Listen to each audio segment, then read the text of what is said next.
வணக்கம். முருகன் வீலாக், முல்லை முருகன் வீலாக். வெளிநாட்டு செய்திகள். முதலில் தலைப்புச் செய்திகள். மூன்றாம் உலகப் போரை தொடங்க அமெரிக்கா விரும்பினால் அதை எதிர்கொள்ள நாங்கள் தயார். வடகொரிய ஜனாதிபதி காட்டம். வெனிசுலாவின் இடைக்கால ஜனாதிபதியாக டெல்சி ரோட்ரிக்ஸ் நியமனம். அகதிகளை ஏற்றிச் சென்ற படகு கவிழ்ந்து விபத்து, 7 பேர் உயிரிழப்பு, 91 பேர் மாயம், தேடுதல் பணிகள் தீவிரம். வெனிசுலா மீதான அமெரிக்காவின் கோர தாக்குதல், உலக நாடுகள் கடும் கண்டனம். வெனிசுலா விவகாரம் இன்று அவசரமாக கூடுகிறது ஐநா பாதுகாப்பு சபை. கென்யாவின் சொத்தாக திகழ்ந்த கிரேக் யானை உயிரிழப்பு. நிறைவு பெற்றது தலைப்புச் செய்திகள். தொடர்வன விரிவான செய்திகள். தென் அமெரிக்க நாடான வெனிசுலா மீது கோர தாக்குதல் நடத்திய அமெரிக்கா மூன்றாம் உலக போரை தொடங்க விரும்பினால் எதை எதிர்கொள்ள நாங்கள் தயாராக உள்ளோம் என வடகொரிய ஜனாதிபதி கிம் ஜாய் உன் எச்சரிக்கை விடுத்துள்ளார். வெனிசுலா தலைநகர் காரகாஸில் உள்ள முக்கிய இராணுவ நிலையங்கள் மீது தாக்குதல் நடத்திய அமெரிக்கா வெனிசுலாவின் எண்ணெய் இருப்பை இனி அமெரிக்க நிறுவனங்களே நிர்வகிக்கும் என்றும் அமெரிக்காவுக்கு சாதகமான அரசு அமையும் வரை அங்கு அமெரிக்க இராணுவம் தங்கியிருக்கும் என்றும் அறிவித்துள்ளது. இந்த நிலையில் வடகொரிய ஜனாதிபதி கிம் ஜாங் உன் இந்த தாக்குதலுக்கு கண்டனம் தெரிவித்துள்ளார். வடகொரியாவின் அரச ஊடகம் மூலம் கிம் ஜாங் உன் வெளியிட்ட அறிக்கையில் அமெரிக்கா தனது ஏகாதிபத்திய அதிகாரத்தை தவறாக பயன்படுத்தி ஒரு நாட்டின் இறையாண்மையை பறைத்துள்ளது. எங்களது நெருங்கிய நண்பரான மதுரோவை உடனடியாக விடுவிக்க வேண்டும். ஒரு நாட்டின் தலைவரை கடத்துவது சர்வதேச பயங்கரவாதம்.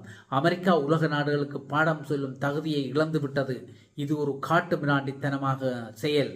தன்னை பாதுகாத்துக் கொள்ள அணு ஆயுதங்கள் இல்லாத நாடுகளுக்கு இது ஒரு எச்சரிக்கை பாடம். ஆனால் வடகொரியா அப்படிப்பட்டது அல்ல.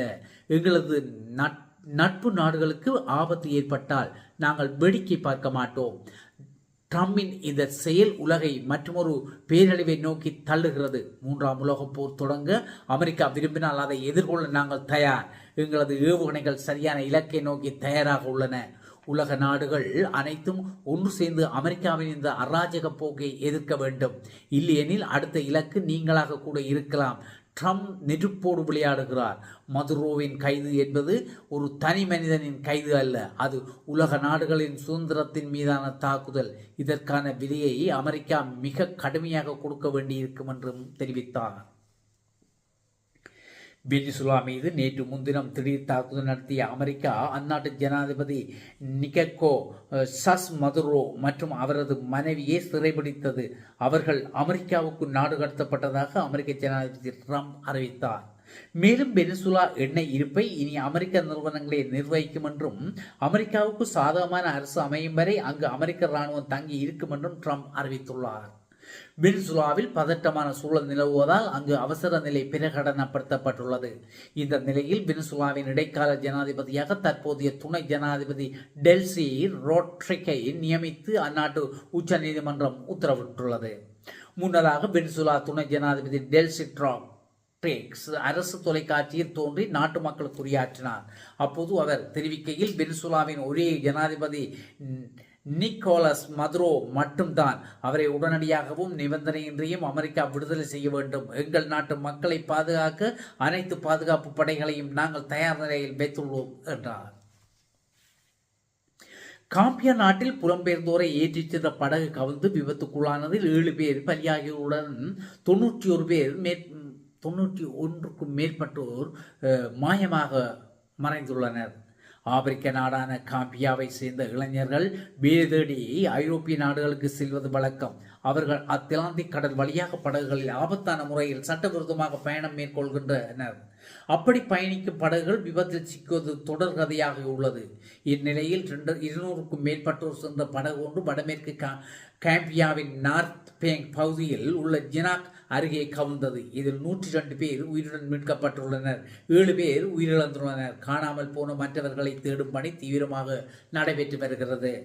இதில் மணல் திட்டு ஒன்றில் அருகே விபத்து சிக்கி படகு கவுந்தது கண்டறியப்பட்டது. படகில் சென்றவர்கள் ஆப்பிரிக்காவின் பல்வேறு நாடுகளைச் சேர்ந்தவர்களாக இருக்கக்கூடும் என நம்பப்படுகிறது. கடந்த ஆண்டு ஆகஸ்ட் காம்பியாவில் இருந்து புறப்பட்ட படகு மொரிட்டானியா அருகே கவுந்ததில் 150 பேர் உயிரிழந்தமை குறிப்பிடத்தக்கது.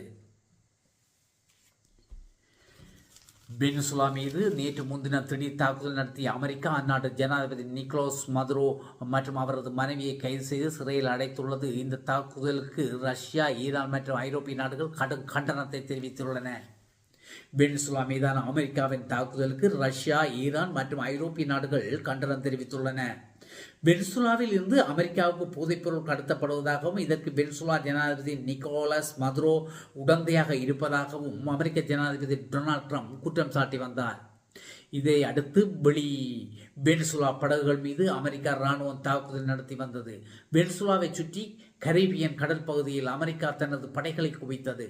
இந்நிலையில் நேற்று முன்தினம் அமெரிக்க ராணுவத்தினர் வெனிசுலாவின் தலைநகரான காரகாஸ் மற்றும் அதனை சுற்றியுள்ள பகுதிகளில் பெரிய அளவிலான வான்வழி தாக்குதலை நடத்தினர்.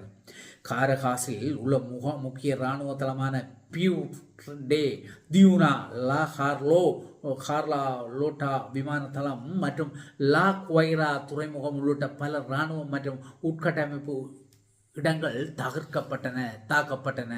இதன் பின் அமெரிக்க ஜனாதிபதி டொனால்ட் ட்ரம்ப் வெளியிட்ட அறிவிப்பில் அமெரிக்க வெனிசுலா மற்றும் அதன் தலைவர் ஜனாதிபதி நிக்கோலஸ் மதுரோ மீது ஒரு பெரிய அளவிலான தாக்குதல் வெற்றிகரமாக நடத்தியுள்ளது. ஜனாதிபதி மதுரோவும் அவரது மனைவியும் கைது செய்யப்பட்டு நாட்டிலிருந்து வெளியே அழைத்துச் செல்லப்பட்டு அமெரிக்கா காவலில் வைக்கப்பட்டுள்ளனர். இந்த நடவடிக்கை அமெரிக்க சட்ட அமலாக்கத்துறையுடன் இணைந்து மேற்கொள்ளப்பட்டது என்று தெரிவிக்கப்பட்டுள்ளது. ரஷ்ய வெளியுறவு அமைச்சகம் இந்த தாக்குதலை வெனிசுலா மீதான ஆயுதமேந்திய ஆக்கிரமிப்பு என்று கண்டித்துள்ளது.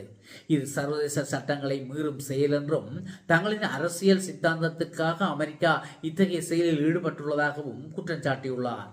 வெனிசுலாவின் நெருங்கிய நட்பு நாடான ஈரான் வெளியுறவு அமைச்சகம் வெளியிட்ட அறிக்கையில் இந்த தாக்குதல் வெனிசுலாவின் இறை ஆண்மையையும் அதன் பிராந்திய ஒருமைப்பாட்டையும் அப்பட்டமாக மீறும் செயல். ஐக்கிய நாடுகள் சபையின் சாசனத்தை அமெரிக்கா மீறியுள்ளது என தெரிவித்துள்ளார். இந்த சூழலை பெரும் கவலையுடன் கவனித்து வருவதாகவும் நிலைமையை ஆராய்ந்து அவசர குழுவை கூட்டியுள்ளதாகவும் ஜெர்மனி வெளியுறவு அமைச்சகம் தெரிவித்துள்ளது. இப்பிரச்சினைக்கு அமைதி வழியில் தீர்வு காண மத்தியஸ்தம் செய்ய தயாராக உள்ளதாக ஸ்பெயின் அரசு அறிவித்துள்ளது. மேலும் கொலம்பியா, கியூபா உள்ளிட்ட நாடுகளும் கண்டனம் தெரிவித்துள்ளன. இதற்கிடையே வெனிசுலாவின் தற்போதைய தேசிய அவசர நிலை பிரகடனப்பட்டுள்ளமை குறிப்பிடத்தக்கது. கென்யாவின் தெற்கு பகுதியில் அமைந்துள்ள அம்போஷெலி தேசிய பூங்காவில் வசித்து வந்த கிரைக் என்ற யானை நேற்று முன்தினங்காலை உயிரிழந்தது. ஆப்பிரிக்காவிலேயே மிகப்பெரிய மற்றும் நீளமான தந்தங்களை கொண்ட மிகச் சில யானைகளில் இதுவும் ஒன்றாகும்.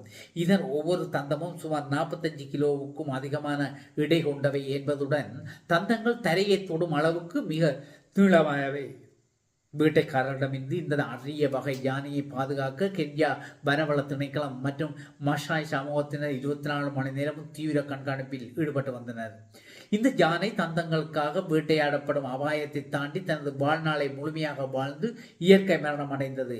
வன பாதுகாப்புக்கு கிடைத்தது மிகப்பெரிய வெற்றி என கென்யா வனவள திணைக்களம் தெரிவித்துள்ளது. இத்துடன் இந்த வெளிநாட்டு செய்திகள் நிறைவு பெறுகின்றன. உங்கள் கரங்களை கொண்டு எங்கள் தளத்தில் சப்ஸ்கிரைப் செய்து பெல் பட்டனை அழுத்துங்கள். அப்போதுதான் எங்களுடைய செய்திகள் உடனுக்குடன் உங்களை வந்து சேரும். ஆகவே முருகன் வீலாக்குக்கு சென்று எங்களுடைய இந்த தளத்தை சப்ஸ்கிரைப் செய்யுங்கள் என்று வினயமாக கேட்டுக்கொள்வதுடன் மீண்டும் ஒரு செய்தியில் காணொலியில் உங்களை சந்திக்கும் வரை உங்களிடம் விடைபெற்றுக் கொள்வது நன்றியுடன் முருகன். நன்றி, வணக்கம்.